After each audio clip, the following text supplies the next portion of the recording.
Assalamualaikum warahmatullahi wabarakatuh. Pada kesempatan kali ini kita akan belajar tentang apa itu load balancing, yaitu ini materi baru ya.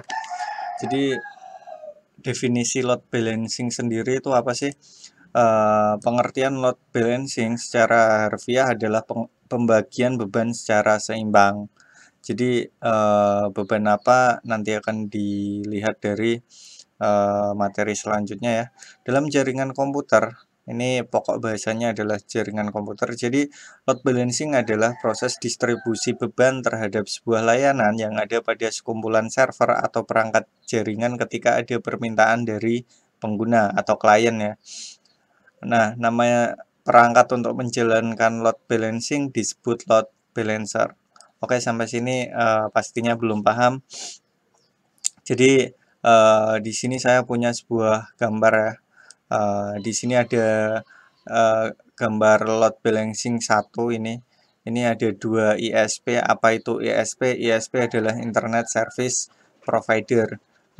Kalau bisa dibilang ya, ini sama seperti Telkom, IndiHome, terus juga ada Telkomsel, Indosat, Tri, Excel dan lain sebagainya. Ada Bisnet juga, ISP2 misal. Jadi di sini ada dua buah ISP penyedia layanan internet, ada dua ya.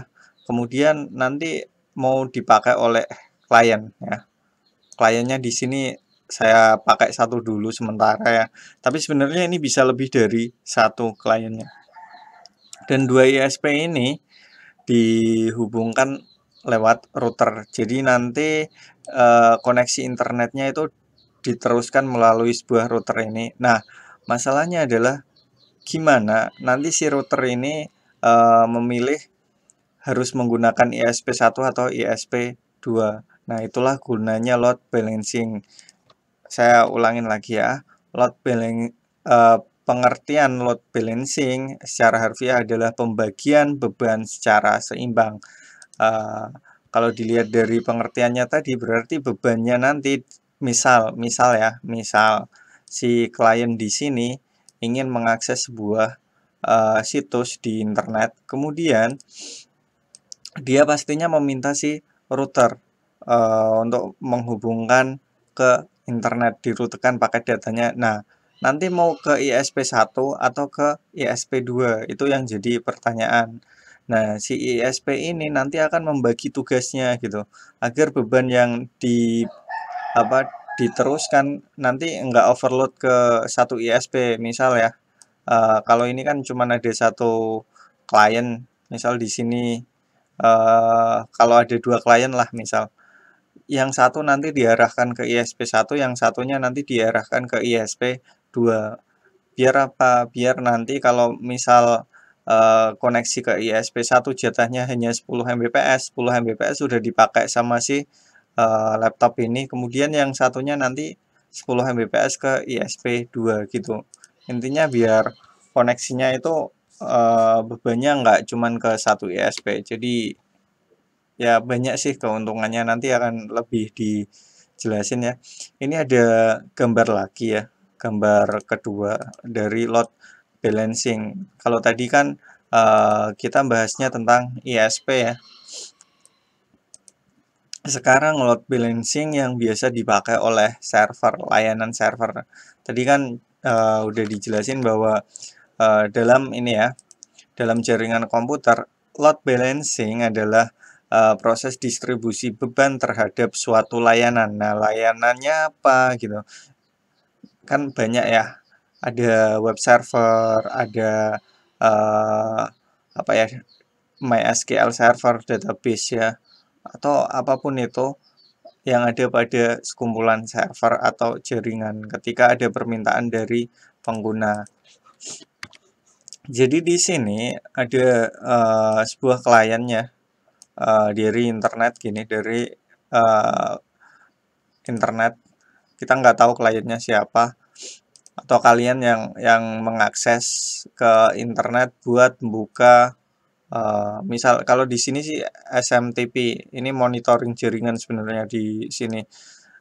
Ada dua monitoring jaringan, tapi kita ganti dulu, ini jangan SMTP tapi web server gitu. Yang atas di sini ini adalah web servernya Facebook, misal Facebook ya, FB. Ini juga FB, facebook.com gitu. Nah, yang jadi pertanyaan, kita kan nggak pernah ya ngelihat Facebook, atau pernah sih? Pernah kalau kalian ngerasain yang beberapa saat Facebook sempat down itu. Nah, sebenarnya Facebook itu kan kalian nggak pernah lihat ya servernya. Tapi yang jadi pertanyaan adalah si Facebook itu dari dulu sampai sekarang ya nggak pernah ada masalah, paling masalahnya cuman itu dan nggak pernah mati, servernya nggak pernah mati, padahal diakses jutaan orang gitu, bahkan sampai eh, hampir semua orang yang ada di dunia itu udah tahu Facebook dan buka itu. Nah, gimana sih Facebook itu ngatur biar servernya itu nggak overload? Caranya ya pakai uh, load balancing ya. Jadi Facebook sendiri punya load balancing. Jadi ketika klien itu mengakses Facebook dari internet di sini, dia diarahkan dulu ke load balancingnya pastinya ya. Saya nggak tahu seperti apa Facebook menggunakan load balancing, tapi ini saya contohkan hanya sebagai contoh aja. Jadi di sini dia itu menggunakan sebuah load balancer, saya nggak tahu apa. Kemudian nanti ketika klien ini ada satu klien, ini klien satu ya di sini, ini klien dua di sini. Klien satu itu minta terhubung ke Facebook, dia ke sini, dan nanti dari si load balancer ini diarahkan ke server satu dulu atau ke server 2. Nanti yang 2 juga sama ke sini, atau tanya ke sini dulu baru diarahin ke server sini atau sini. Enggak sekaligus dua-duanya langsung semuanya ke sini, enggak. Langsung ke satu server enggak. Jadi dia nanti diganti-ganti biar enggak overload. Apa ya istilahnya? Bebannya itu terbagi rata di server-server yang enggak sibuk. Oke, manfaatnya apaan sih load balancing sendiri, itu manfaatnya apa gitu ya? Manfaatnya itu ada banyak ya. Yang pertama ada menjamin reliabilitas layanan. Jadi di sini jaminan reliabilitas memungkinkan pengguna dapat melakukan pekerjaan sebaik-baiknya dengan lancar melalui layanan tersebut. Bayangin aja ya, bayangin misal kita itu langganan internet hanya menggunakan IndiHome. Misal hanya IndiHome seperti gambar yang ini. Ini kan ada 2 ISP di sini. Kalau kalian misal pakai laptop ini terhubung ke router hanya lewat IndiHome, ketika IndiHome trouble, maka ya sudah, kalian nggak bisa terhubung ke internet. Tapi kalau misal kalian punya IndiHome dan punya Biznet, ketika IndiHome di sini trouble ya, kalian masih bisa pakai yang Biznet.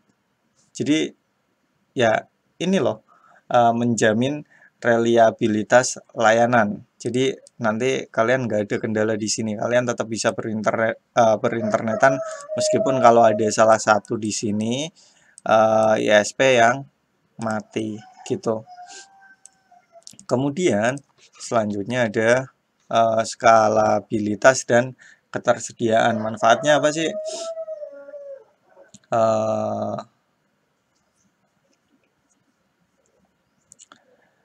Jadi skalabilitas dan ketersediaan, jika dalam sebuah jaringan komputer hanya terdapat satu buah server dan seandainya tiba-tiba server itu mati, maka layanan terhadap pengguna akan terganggu. Dengan melakukan penambahan server dan membentuk kumpulan server, maka skalabilitas akan meningkat. Selain itu, faktor ketersediaan juga akan meningkat. Jadi intinya kalau di sini skalabilitas ini lebih kepada ini ya, jumlah dari ini.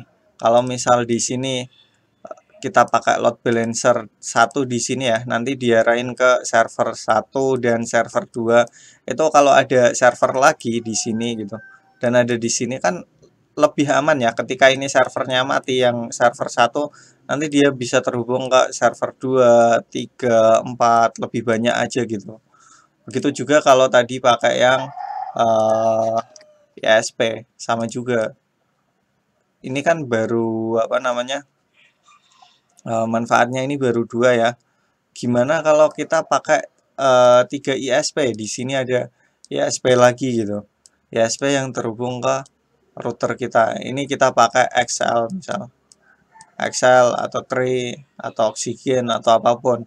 Kan kalau misal ini mati, kita masih punya ini. Masih punya ini gitu. Dan ini yang dimaksud skalabilitas dan ketersediaan tadi manfaatnya ada di situ ya. Kemudian untuk waktu respon ya, ini ada waktu respon. Jadi waktu respon, salah satu manfaat utama load balancing adalah untuk meningkatkan kecepatan akses website saat dibuka. Jadi logikanya aja gini, logikanya misal ya kita itu ada banyak orang 1, 2, 3, 4, 5 dan seterusnya terhubung ke internet, kemudian mengakses sebuah web Facebook dan ini juga sama gitu. Jadi nanti dia itu ketika server yang satu gimana ya? Kalau contohnya gini aja, contohnya kita bikin sistem kasir aja. Kalau kalian bingung, kita bikin sistem kasir ini ada kasir 1, kasir 2, kasir 3 dan seterusnya. HA proxy ini nanti bukan HA proxy, nanti kalian bingung.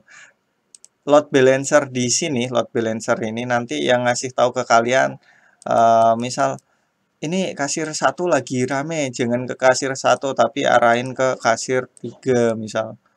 Biar apa? Biar kalian lebih cepat direspon ketika bayar. Konsepnya mirip seperti itu. Oke. Kemudian ada redundancy. Redundant itu apa ya? Redundant. Sebentar, saya lupa lagi apa ya? Redundant adalah mubazir ya, mubazir. Jadi redundant itu apa ya? Kan tadi mubazir ya. Jadi nanti nggak ada apa istilahnya, ini mubazir ya, seakan-akan gimana, contohnya jika website kita berjalan seimbang di 3 server dan salah satu server bermasalah, maka 2 server lainnya dapat terus berjalan dan pengunjung website kita tidak akan menyadari downtime apapun. Yang dimaksud di sini mubazir di sini redundan adalah ketika kita mengakses sebuah contoh jangan Facebook lagi, tapi kita pakai Shopee atau Tokopedia. Shopee atau Tokopedia ketika dia down, servernya down, kalian nggak bisa buka Shopee atau Tokopedia, rugi nggak sih si Tokopedia atau si Shopee itu? Pastinya rugi dong. Nah, karena pastinya rugi, maka itu namanya juga tergolong mubazir ya. Dia udah beli apa namanya, udah bikin web seperti itu tapi nggak bisa digunain, mubazir banget gitu dan rugi banget.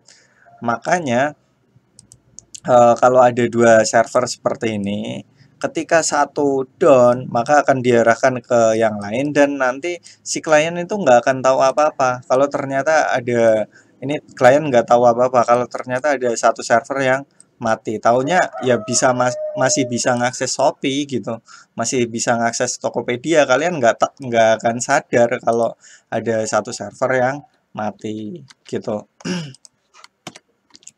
Kemudian ada cara kerja load balancing. Load balancer menggunakan beberapa peralatan yang sama untuk menjalankan tugas yang sama. Hal ini memungkinkan pekerjaan dilakukan dengan lebih cepat dibandingkan apabila dikerjakan oleh satu peralatan saja dan dapat meringankan beban kerja peralatan serta mempercepat waktu respon. Load balancer bertindak sebagai penengah di antara layanan utama dan pengguna, di mana layanan utama merupakan sekumpulan server atau mesin yang siap melayani pengguna. Tadi udah saya jelasin ya, dari gambar ini. Kalian udah lihat banget lah tadi load balancer di sini gunanya buat apa. Dia itu membagi beban ya, biar nggak overload, biar lebih nyaman dan lain sebagainya. Ini manfaat banget kalau misal kalian pakai ini gitu. Di saat load balancer menerima permintaan layanan dari user, maka permintaan tersebut akan diteruskan ke server utama. Biasanya load balancer dengan pintar dapat menentukan server mana yang memiliki load yang lebih rendah dan respon yang lebih cepat. Ya, logikanya kan kalau kalian tadi ke kasir ya, bayar apa namanya, belanjaan di kasir mall ya, misal kalau di Pati luas, atau luas lah, kita ambil contoh luas. Kalian kan habis belanja kan bayar di kasir. Nah, kasir kan kadang ada yang rame, ada yang sepi. Nah, kalian pilih yang mana? Pastinya yang sepi dong. Nah, seperti itu konsep kerja load balancer. Hanya saja load balancer itu sebagai penengah antara kalian yang mau bayar sama si kasir. Jadi kalian, Mbak atau Mas, ke sini aja ke kasir nomor sekian karena sepi gitu. Nah, itulah kerjanya si load balancer. Nah, jenis load balancer sendiri itu ada software load balancer, ada hardware. Ini yang load balancernya berbentuk software ya. Ini yang berbentuk hardware dan perpaduan software dan hardware. Apakah bisa-bisa aja gitu. Yang jelas kalau kalian sebagai admin jaringan, kalian itu bebas mau pakai apa aja. Yang penting apa namanya, peralatan yang kalian pakai tadi udah support load balancer. Load balancer sendiri itu adalah apa ya? Kalau bisa diibaratkan, dia itu sebuah program yang mempunyai algoritma menghitung. Contoh, kalian kalau tadi kasir, kalian kan pastinya menghitung dulu kan antrian yang ada di kasir tersebut, yang paling banyak mana, kalian pastinya ngitung, dan yang sepi kalian arahin ke situ. Terus ada juga load balancer yang tipenya nanti membagi sama rata.